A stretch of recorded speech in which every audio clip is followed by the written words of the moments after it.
Bom dia, sétimo ano, tudo bem?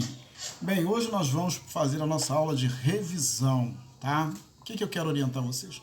Para dar uma lidinha, né, no livro, da página 276 à página do 319. Não precisa gravar tudo, né, mas dá uma lida, sublinha aquilo que é mais importante, é uma boa maneira de estudar.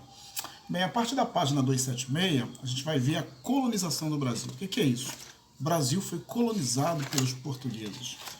O Brasil era um país livre, né? Só viviam aqui os nativos, que eram chamados de indígenas. Né? Aí chegaram os portugueses, né? Chegaram os portugueses e começaram a tomar conta do nosso território. E aí fizeram uma colonização. O que é isso? Colonizar. Trazer pessoas para cá, colonos, camponeses, para trabalhar. Primeiro eles exploravam o quê? A madeira, né, com os indígenas. Depois eles perceberam, a partir de 1530, que eles precisavam explorar a terra, né, e começaram a plantar a cana-de-açúcar. E aí produzir açúcar. Né? Então deu início à colonização. E com isso, o rei de Portugal fez um projeto chamado Capitanias Hereditárias. Né? Ele dividiu a terra em 14 grandes terrenos, que dividiu assim para colocar os capitães donatários, pessoas que vieram de Portugal, para tomar conta desses lugares. Né? Então, nós vamos ter capitania do Pará, Maranhão, Ceará, Rio Grande, Itamaracá, Pernambuco, Baía de Todos os Santos, Ilhéus, Porto Seguro, Espírito Santo e São Tomé. Ok? Então, essa foi a divisão. Depois, ele implantou um novo sistema de governo, né? Um sistema chamado também de governo geral. Aí trouxe um governador geral para cá, que era conhecido como Tomé de Souza, né? Que começou a tomar conta também um pouco do país. Tá? Bem, com a resistência indígena para trabalhar, para ser dominado, eles fizeram um projeto que era trazer as pessoas da África, né, para serem escravizadas aqui no Brasil. E mesmo assim continuaram tentando catequizar os indígenas. Né? E aí o que eles fizeram? Eles trouxeram para cá os padres da Companhia de Jesus, chamados jesuítas. Né?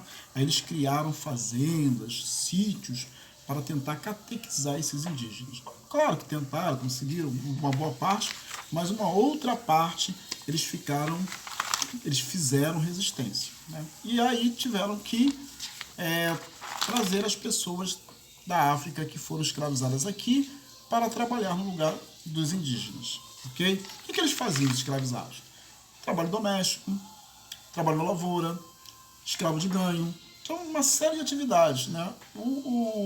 Dizem alguns historiadores que os negros aqui no Brasil, eles eram os pés e as mãos dos senhores do engenho. Eles faziam tudo. Né? Até carregar as pessoas para ir à igreja, eles carregavam essas pessoas. Ok?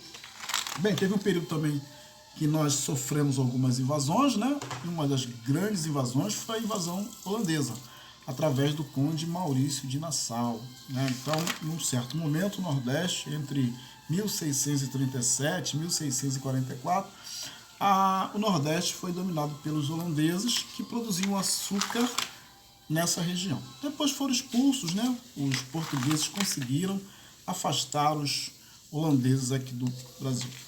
Ok? Deixa eu passar uma coisinha legal para vocês, que vai facilitar a vida de vocês, né? Para vocês poderem melhorar assim o aprendizado, né? Bem, vou fazer um resuminho rápido. Ó. Bem, o nome do documento escrito por Pero Vaz de Caminha, quando ele chegou aqui no Brasil, né? Ele relatou o encontro entre portugueses e indígenas. Né? E o nome dessa carta que ele escreveu é chamada Carta ao Rei Dom Manuel.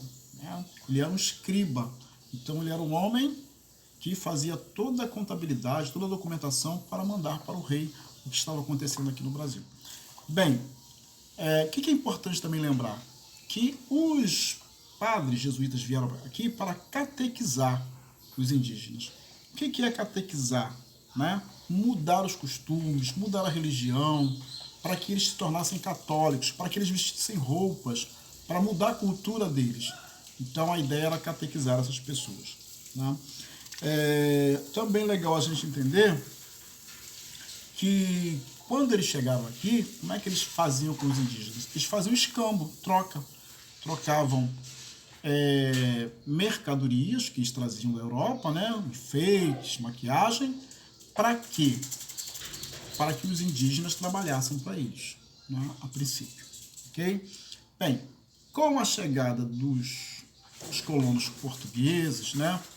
Aí eles começaram a fazer o projeto da plantação de açúcar, né, nos engenhos. E aí sim foi importantíssima a mão de obra escravizada, né, vinda da África. Né? Mas mesmo assim, apesar de toda essa luta, houve muita resistência dos escravos. Né? Os escravizados não aceitavam a dominação e aí partiam, né, para sair da fazenda e encontrar um outro caminho. E aí, que caminho era esse? Era o quilombo. Né? Os quilombolas, como eram conhecidos após a fuga, eles construíram uma comunidade para resistir à escravidão. Né? Enfim, foi uma vida muito triste, muito difícil para as pessoas que vieram da África e não conheciam o Brasil, ficando aqui perdidas e tinham que trabalhar à força. Ok? Bem, também estudem sobre o capitalismo. Capitalismo, o que é isso? Né? O que é uma pessoa capitalista? É uma pessoa que ela se baseia em tudo pelo dinheiro. Né? As pessoas capitalistas, elas compram, vendem, negociam, né? Porque elas querem acumular riquezas. Tá? E muitas vezes esse capitalismo selvagem, ele faz com que as pessoas acumulem riqueza e a partir dessas riquezas elas passam a dominar as pessoas. Okay? O sistema capitalista ele surgiu no século XVI, em substituição ao sistema feudal. Então, no período do feudalismo, o que tinha valor era a terra. Quem tinha terra era rico, era poderoso, porque ele produzia alimentos, ele vendia, ele negociava, ele trocava. Mas com o sistema capitalista, a terra não tem tanto valor, mas sim o capital, né? A valorização do capital. As relações de trabalho no sistema capitalista favorecem o contraste social entre ricos e pobres. Né? Esse é um dos problemas do capitalismo. Ele não gera riqueza para as pessoas pobres, mas sim aumenta o poder das pessoas ricas. E isso é um fator que eles não conseguiram resolver até agora. Por isso que existe tanta miséria, tanta desigualdade nos países, principalmente os países mais pobres. O capitalismo comercial, também chamado de mercantilismo, é baseado nas trocas, certo? Comerciais e no acúmulo de metais. Ele foi muito praticado nas colônias europeias da América, da África e da Ásia, no período das grandes navegações. Okay? O capitalismo industrial surgiu como substituição da força de trabalho manual pelo trabalho mecânico nas fábricas. Então, sim, capitalismo industrial ele começou a investir nas fábricas, né? E aí o que aconteceu? As pessoas que faziam trabalho manual nas suas casas perderam funções, né? E passaram a trabalhar nas fábricas.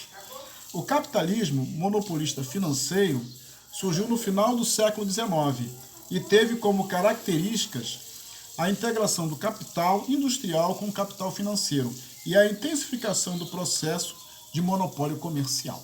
Beleza? Então, não esqueçam de estudar as páginas que eu indiquei, 276 a 319. E também esse vídeo aqui ajuda vocês, né? Uma boa prova, fique com Deus, até o nosso próximo encontro.